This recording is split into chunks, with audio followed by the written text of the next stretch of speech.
Hi everyone. I am going to give you a brief rundown of why I switched from LuLaRoe to Honey and Lace. You might see, numerous videos of this on YouTube. I actually found my sponsor for Honey and Lace on YouTube. So, because there wasn't much information, like through Google or, it's really hard to find like just the basics, compared to LuLaRoe where you can find anything and everything you need to know. So I wanted to start off and tell you that I was with LuLaRoe for about 9 months, 10 months almost, until I decided that it just was no longer for me. I loved it, in the very beginning. I built up a great customer base with it, but there was just too many negatives that just kept popping up between, customers thinking, that it was too expensive, so they weren't buying as often.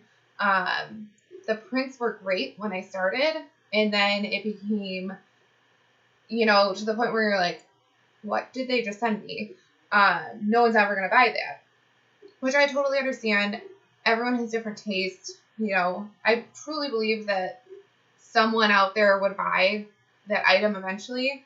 But when I was starting to go out of business to make the move over to Honey and Lace, I had severely discounted a lot of my items that I had, just been sitting on and couldn't get rid of and needed to get out of the way so I could make room.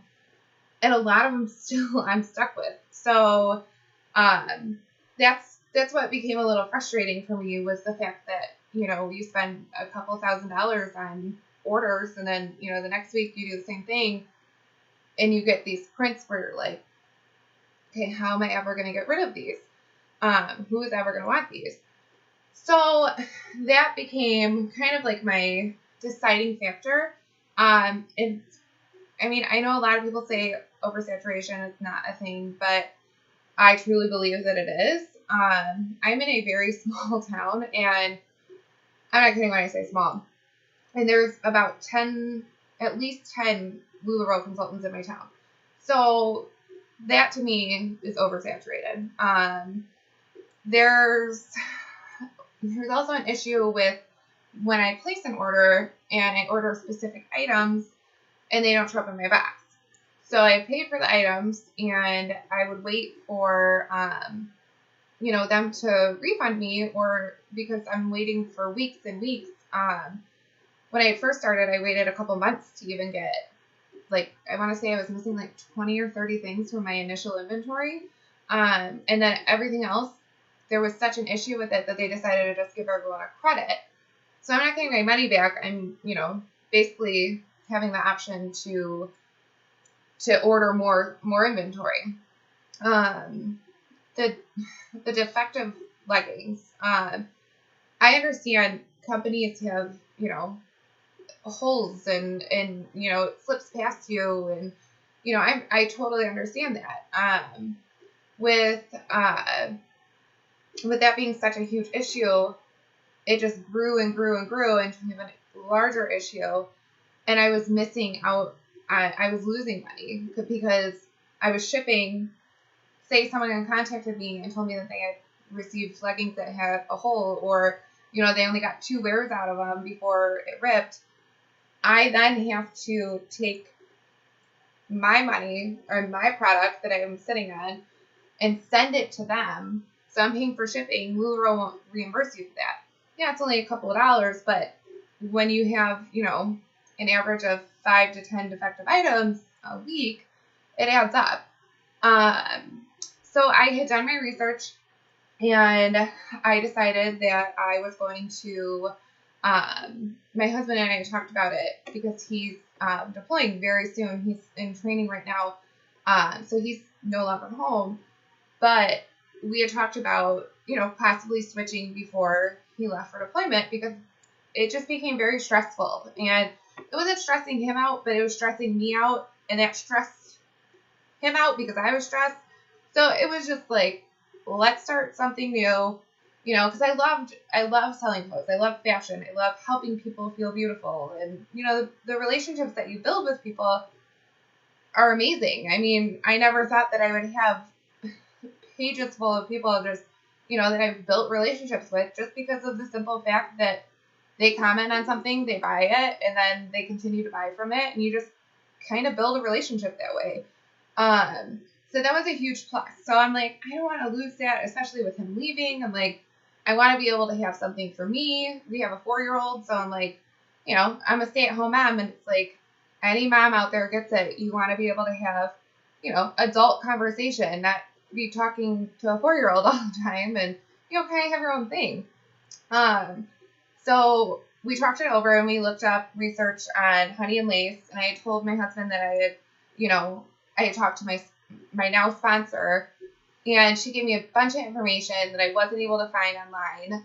Tons of files and, just info, just basic info that you want to know before you invest money into a company. And I was just very pleased with how it was run. The owner of the company is very hands-on. She is there to help you with styling techniques, like different tips. You always get to see like new releases, and you're just always up to date on it, which I wasn't used to with being with LuLaRoe. And I'm not here to say that LuLaRoe is god awful. I'm just saying that for me in my life, I absolutely loved LuLaRoe. And then, kind of had like a falling out, like I broke up with LuLaRoe. And then found Honey and Lace, and it was like, oh my God, everything sounds amazing. There's more styles to choose from as well. With LuLaRoe, they didn't have any tank tops, any sleeveless shirts at all. With a maxi, you could wear it as a dress, but, they kind of frowned upon that. They don't want, they want more modest clothing, which to me, this is still modest. I'm covered up. It's a dress. It covers, right down past my knees. So it's perfect for me. And they have the plateau pants. They have, tons of different options. And they come out with new releases all the time. So to me, that was like, I just like clung to that because I was like, wow, my customers are going to love this because, they're not seeing the same styles over and over again, hoping that they get, something that they're interested in or get excited about. The quality, which again, I had mentioned, that I had to deal with many returns, damages. With H&L, I haven't had any issues. I had one actually that slipped past me. And it was on a Napa, and it had a tiny little snag right here, but it was a black one. And when I was folding it up, it just completely slipped past me. So, my customer is actually one of my regular customers, and she had told me about it, and I ended up having her send it back to me, and I contacted Honey and Lace, and I got my money back right away. So it was amazing because I didn't wait for weeks and weeks. Accidents happen. You make millions of clothes hourly. It's just huge company. Any company is going to have accidents slip past them and not even know. My customers are thrilled. The fact that a lot of them shop online for work clothes, and a lot of people can only do solids, or they can only do black, or they can only do white. I was a hairstylist before, and where I worked, I had to wear all black. So the fact that black is not completely rare in Honey and Lace is huge because it's a more professional color. So people are, that are shopping for work are more likely to purchase from you because they see black as a common thing in this company. So yeah, I just wanted to come on and give you, some ideas and some, information on it. Like I said, I had met my sponsor through a YouTube video, because that's where my research had taken me to was YouTube, and I saw hers, and she was just so genuine, and she looked super helpful. And then when I had messaged her, she was super helpful. So for me, it worked. So I figured I would try a YouTube video. And if you have any questions, you can email me at anchorsandtulips@gmail.com. I'll also leave some information in the bottom too as well. Thanks for watching.